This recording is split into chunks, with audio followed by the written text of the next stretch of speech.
Pourquoi je tape au clavier? Il n'y a rien d'allumé sur cet ordinateur. Ah, salut tout le monde. Bienvenue dans un nouvel épisode des Personnages perdus.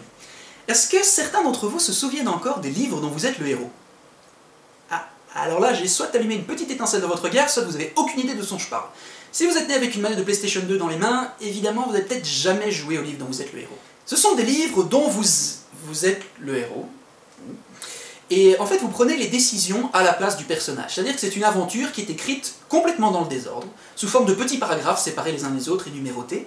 Et en fait, vous lisez le paragraphe, qui est une description de ce qui se passe, et à la fin, vous avez un certain nombre de choix qui vous dit, bah allez à tel autre, ou tel autre, tel autre. Et en faisant comme ça, eh bien, vous influencez l'histoire, vous allez vous-même décider de la fin, dans les limites de ce que le livre permet, bien entendu. C'est un genre de proto-jeu de rôle, si vous voulez. Je vais donner un exemple pour ceux qui n'en ont jamais fait, un exemple de description typique que vous pourriez avoir dans un livre comme ça. Vous descendez les marches du donjon, sombre et humide, la lumière de votre torche se réverbère sur les murs d'une manière inquiétante. Quand vous arrivez en bas, deux couloirs s'ouvrent devant vous. L'un des deux couloirs exhale une brume et une froideur qui ne vous plaît guère, une sorte d'aura maléfique se dégage du lieu. L'autre couloir, en revanche, dégage une franche lumière qui vous permet de voir comme en plein jour, mais vous avez l'impression d'entendre des cris de douleur au fin fond de ce couloir. Si vous prenez le couloir brumeux, allez en 127, si vous prenez le couloir fortement illuminé, allez en 265, si vous faites demi-tour, remontez les escaliers et retournez en 37. Voilà, c'est ce genre de choses. Ce sont souvent des scénarios qui sont très basiques, c'est souvent de l'heroic fantasy bien bourrine, avec des gros barbares huilés, des grosses épées magiques, et des elfes et des choses comme ça. Mais il y avait toute une série d'autres livres, il y avait des livres où vous êtes le héros, à style ninja, à style science-fiction, à style horreur, il y a plusieurs histoires cthulhuiennes qui ont été adaptées en livres où vous êtes le héros. C'est une collection qui date, elle date du tout début des années 80, mais elle est rééditée de manière fréquente. Si vous n'y avez jamais touché, je vous conseille d'aller voir, vous pouvez certainement en trouver dans des tas de bouquineries pour 1 € le livre, et c'est certainement beaucoup plus facile de jouer avec un livre où vous êtes le héros dans le bus que ce ne serait pour un vrai jeu de rôle. Le personnage perdu dont je vais vous parler aujourd'hui provient d'un de ces livres dont vous êtes le héros. Enfin, plus ou moins. Déjà, il s'agit d'une série très particulière de livres dont vous êtes le héros, qui est sortie aux alentours de 1996, quand j'étais tout petit donc. Il s'agit de la série des Quasars. Je vous montre deux exemples ici à la caméra. Oh, comme ils sont jolis ces livres! Les Quasars étaient écrits par le groupe français dit des Migous, je n'ai jamais su qui c'était véritablement, et utilisaient un système qui était en fait très très bien pensé pour tenter de renouveler le genre qui, soyons honnêtes, n'avait pas vraiment évolué depuis les années 80. Déjà, la série des Quasars était divisée en deux types de livres. D'un côté, il y avait les solos, qui, comme son nom l'indique, se jouaient tout seuls. Ces livres projetaient le personnage dans une réalité virtuelle qui était en fait une sorte de reproduction plus ou moins fantastique d'une mythologie qui existait déjà. La série des solos a été très très large, ce qui fait qu'on a des solos pour pratiquement tout type de mythologie. Il y a évidemment la viking, la celte, la grecque, mais il y a également l'égyptienne, l'arabe, la mésopotamienne, la russe, bref, il y avait beaucoup de mythologies différentes qui ont été retrouvées. Et en fait, une fois que le personnage terminait cette histoire, qui se jouait donc tout seul, eh bien, il se retrouvait avec toute une série d'objets qui étaient très sympathiques. D'ailleurs, ils ont très très bien fait ça, tous les objets étaient standardisés dans des petits cartouches comme ça, écrits à la fin du bouquin. Et je crois que l'idée de base, c'était qu'il fallait couper ces morceaux-là et les rajouter à la fleur le personnage, mais je crois qu'il n'y a personne qui a jamais mutilé son livre comme ça quand j'étais jeune. C'était trop important, on le gardait en un morceau pour pouvoir y rejouer une deuxième fois. Et ensuite, le deuxième type de livre, ça s'appelait les sagas.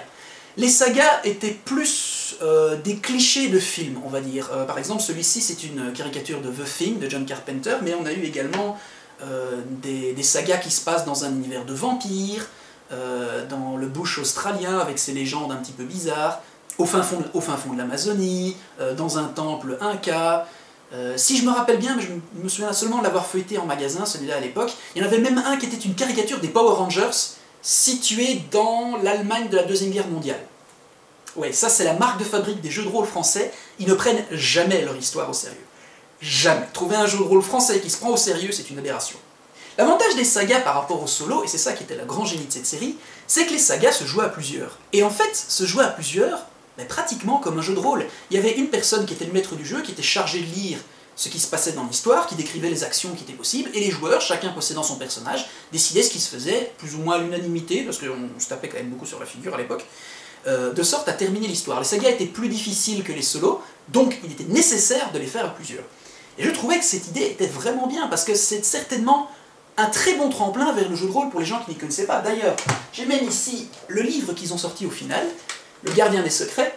En fait, retournez la question comme vous le voulez, Le Gardien des Secrets, c'est un guide du maître, c'est une description de l'univers avec ce qui se passe à l'extérieur, c'est une amélioration des règles, c'est un résumé, ça offre une nouvelle histoire. Bref, c'était tout pour transformer les Quasars de simples livres dont vous êtes le héros, et transformer en véritable jeu de rôle, si vous voulez. Il y avait aussi une petite différence entre les Quasars et les autres livres dont vous êtes le héros, c'est que les règles étaient un petit peu plus travaillées, dans le sens que dans les livres old school, généralement, c'était jeter 2 dés, rajoutez votre force et faites ceci, c'était des règles extrêmement simples. Ici, il y avait un système de combat qui était un tout petit peu plus complexe, il y avait les objets, comme je l'ai dit avant, il y avait des pouvoirs qu'on pouvait utiliser, il y avait des reliques, il y avait des pouvoirs qui étaient utilisables qu'un certain nombre de fois par aventure, mais comme on était censé jouer plusieurs fois avec le même personnage, évidemment, ça ne posait pas de problème. Le grand avantage aussi dans cet univers, c'est que si votre personnage mourait pendant une aventure, il se retrouvait téléporté dans sa station spatiale d'origine, et donc le personnage ne mourrait pas, vous pouvez le réutiliser pour d'autres histoires. Le seul défaut que je trouverais peut-être aux sagas, c'est qu'ils ont gardé une mauvaise tendance qui date des vieux livres dont vous êtes le héros, qui est la fausse fin. C'est-à-dire qu'il y a une fin qui était la vraie, la bonne, vous avez vaincu le méchant, tout le monde vous jette des fleurs, tout se passe super bien, et puis il y avait un certain nombre de fausses fins, des cul-de-sac dans lesquels vous tombiez, et votre personnage mourait, vous pouviez recommencer. Alors, dans un livre dont vous êtes le héros, quand vous jouez seul, c'est pas trop un problème. Parce que finalement, si vous ratiez ce truc-là et votre aventure s'achève ici, vous êtes mort, vous revenez au numéro précédent, vous choisissez une autre aventure. Alors qu'ici, c'est un livre qui se joue à plusieurs, donc vous pouvez imaginer la scène que ça devait être avec le maître du jeu qui disait « Blablabla, vous avez appuyé sur le mauvais bouton, une cathédrale vous tombe sur la tête, vous êtes tous morts, vous vous retrouvez sur Atlantis, fin de l'aventure. » C'était chouette les gars, hein? On en fait une prochaine fois? Non, ça n'est ni drôle, ni sympa à subir. C'était la manière dont on faisait les jeux à l'époque, c'était hardcore, tu faisais une connerie, tu pouvais mourir. De nos jours, on fait plus les jeux comme ça. Les petits jeunes, ils se rendent pas compte de la chance qu'ils ont avec leur cheat code et leur sauvegarde automatique. Et moi, quand j'étais jeune, si tu mourais 3 fois, tu recommençais le jeu au départ. Sortez de mon champ! Bon, je digresse, mais où est mon personnage perdu dans l'histoire? Eh bien, mon personnage perdu ne vient pas d'un solo ou d'un saga. En fait, mon personnage perdu, c'est que j'avais moi-même l'intention d'écrire un solo entier. Ouais. Ça peut paraître difficile, mais les solos avaient une structure qui était assez simple. Par exemple, on commençait toujours dans le monde des morts, dans lequel on devait sortir, et puis on devait en fait rétablir l'équilibre dans la mythologie. Et les solos étaient également divisés en chapitres. C'était une différence avec les livres dont vous êtes le héros, qui généralement sont une seule grande histoire. Là, c'était chaque chapitre qui était précédé par ce qu'on appelle un écran, dans lequel vous pouvez choisir les paragraphes que vous voulez lire. D'ailleurs, je ne peux pas résister à vous montrer, voici un écran typique d'un quasar de l'époque. Toute la beauté des images de synthèse des années 90. Ah, je suis fan, moi, je sais pas pour vous, mais moi je suis fan. Mais dans quel univers est-ce que j'allais faire le solo? Puisque, comme je vous l'ai dit, pratiquement toute les mythologies avaient déjà été prises, et donc il me restait pas beaucoup de choix. Eh bien, j'ai décidé de faire un solo dans un domaine qui était complètement différent. Je voulais faire un solo dans le domaine des casinos, des machines à sous et des jeux d'argent, qui s'appelait Vegas, c'était le nom du bouquin que j'avais prévu à l'époque, je voulais l'appeler Vegas. Et pourquoi l'univers des casinos? Ça n'avait pas grand-chose à voir avec la mythologie. Eh bien, c'est un mélange bizarre qui s'est fait dans mon cerveau, parce que quand j'avais à peu près 10 ans, mon père a commencé à m'amener à jouer au billard avec lui. Le billard auquel on va est une ambiance très sympathique, c'est vraiment un billard à l'américaine, ambiance feutrée, les lustres dorés qui tombent du sol, style un petit peu américain comme ça, et chaque fois que j'y allais, je me disais « Waouh, ce serait trop bien d'avoir un solo avec une scène qui se déroule dans une salle de billard !» Et de là, c'est parti un peu en sucette, j'ai élargi, parce que juste le billard c'était un peu limité, j'ai élargi au domaine des jeux en général. Et en fait, c'était pas si difficile d'imaginer. Principalement, ce que je voulais faire au départ, c'était imaginer les objets, puisque c'était tous les équipements qu'on pouvait obtenir dans le jeu. Et je m'étais dit, bah, c'est pas compliqué, on prend une queue de billard, boum, c'est une arme, on prend une roue de roulette, boum, c'est un bouclier, un costume de croupier, c'est une armure, comme relique sacrée, qui étaient des objets magiques très très puissants qui existaient dans ces jeux. Comme relique sacrée, on pourrait imaginer un jeton super chanceux, ou un jeu de cartes truqué. Les cartes, on pouvait l'utiliser comme des armes de jet d'ailleurs. D'ailleurs, ça m'a fait beaucoup rire quand j'ai retrouvé cette idée dans Wakfu bien des années plus tard. Bon, bien entendu, c'était pas tout à fait aussi bien documenté que les mythologies dans les solos précédents. Du coup, j'aurais beaucoup imaginé, j'aurais beaucoup fait de choses, genre images d'Épinal, comme les casinos, comme on les voit dans les James Bond et des choses comme ça. Mais il y avait quand même suffisamment de matière à mon goût pour travailler. Et puis, soyons honnêtes, imaginez à l'instant que quelqu'un qui sort d'un solo sur l'Amérique indienne et un autre qui sort d'un solo sur Vegas se rencontrent. Il y en a un qui est paré de plumes, et de tomahawk et qui est torse nu et des choses comme ça, et l'autre qui est habillé en costard impeccable avec un bouclier en forme de roulette sur le bras et qui tient à la main une queue légendaire qui brille avec des paillettes comme ça et tout, super impressionnant. Et vous imaginez un peu le genre de dialogue qui devraient se dire ces deux personnages, genre. Dis donc, ils sont sympas tes équipements, ça vient de quelle religion exacte? Oh, mais de la religion la plus importante d'entre toutes, la religion de l'argent. Alors je ne peux pas vous donner des détails exacts sur la manière dont l'histoire allait se dérouler parce que ça n'a jamais été parfaitement structuré, c'était dans le genre « Oh ouais, il faudrait que je fasse ça », mais j'ai jamais été au point où je l'aurais rédigé. Mais par contre, ce que je voulais... Il y avait une série de scènes qui m'intéressaient. Alors eux commençaient dans le monde des morts, on commençait en prison, il fallait s'échapper en passant par la lingerie parce que c'était là où les gardes ne regardaient pas.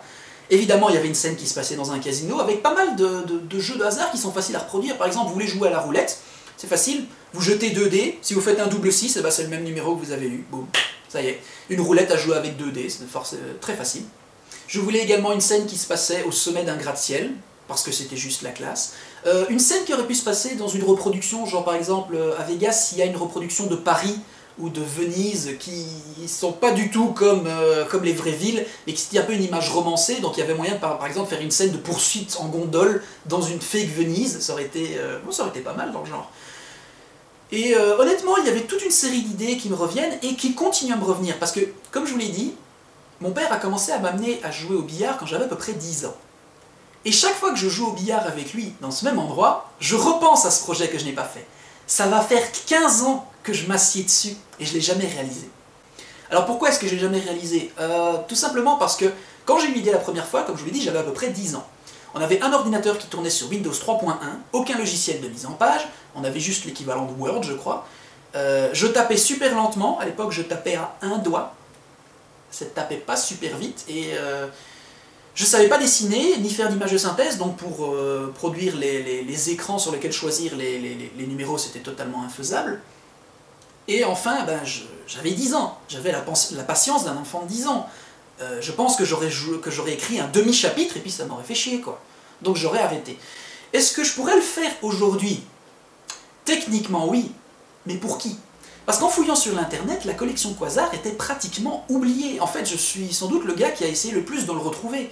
Le problème, c'est qu'en 1998 ou 99, quand la série s'est achevée, les producteurs ont décidé de faire un rappel de la gamme. C'est-à-dire que tous les livres qui étaient invendus ont été ramenés chez l'éditeur et probablement pilonnés derrière. Ce qui fait que trouver un Quasar à l'heure actuelle est extrêmement difficile parce que, par exemple, on ne trouve pas dans les bouquineries ou des choses comme ça à bas prix. J'en profite pour passer un petit message personnel. Si l'un d'entre vous a un Quasar, n'importe lequel, contactez-moi, je le cherche. J'ai à peu près la moitié de la collection, j'aimerais bien l'avoir en complète juste pour me venger du fait que quand j'étais petit, j'avais pas la collection complète. Voilà. Donc je dis, pour quel public? Parce que si imaginons, maintenant que je sais un tout petit peu dessiner, suffisamment pour faire des décors et quelques illustrations de personnages, et que je pourrais potentiellement faire une histoire, qui ira jouer? Cette gamme est morte depuis plus de 10 ans. J'ai proposé à mon groupe de jeux de rôle, est-ce que ça vous intéresserait de faire une partie comme ça, un peu léger? Je vous donne chacun votre bouquin solo, comme ça vous faites un personnage, et puis après on fait les sagas ensemble. J'ai eu des réponses sympathiques, ils étaient plus ou moins d'accord, mais le projet n'est jamais arrivé à terme, parce qu'encore une fois, j'ai pas toute la série de bouquins, donc c'est difficile de leur proposer énormément de choix. Ou alors je pourrais l'écrire et moi y jouer. Mais vu que je l'aurais écrit, je connais déjà tous les petits trucs et tous les twists dans l'histoire, et je connais déjà la fin. Il n'y aurait aucun plaisir à jouer à ce jeu en fin de compte. Donc c'est pour ça que j'ai classé Vegas, qui était le nom du bouquin que j'avais trouvé à l'époque. Je l'ai classé dans les personnages perdus, parce que c'est un projet qui m'amuse bien, mais non seulement ça aurait été très... À l'époque c'était impossible pour moi de le faire, et aujourd'hui il n'y a pas de public, alors à part pour ma propre petite masturbation intellectuelle, je vois pas vraiment l'intérêt. Alors peut-être que cette vidéo a réveillé chez vous l'étincelle, l'envie de jouer un peu à un livre dont vous êtes le héros old school, de redécouvrir ces choses-là, ou même de s'acheter un Quasar si vous en trouvez, c'est possible qu'il y en ait encore en circulation. Moi j'ai eu énormément de mal à en trouver, et j'en ai à peu près la moitié. Mais bon, étant donné que c'est sans doute un des personnages perdus qui remonte chez moi le plus loin possible, bien avant que je fasse du jeu de rôle, bien avant que je commence à inventer mes propres histoires, je crois qu'il était nécessaire au minimum de faire une petite vidéo pour rendre hommage à cette série. J'espère que cet épisode vous a plu et que ça vous a inspiré d'une manière ou d'une autre. On se retrouvera la prochaine pour un autre personnage perdu. Salut!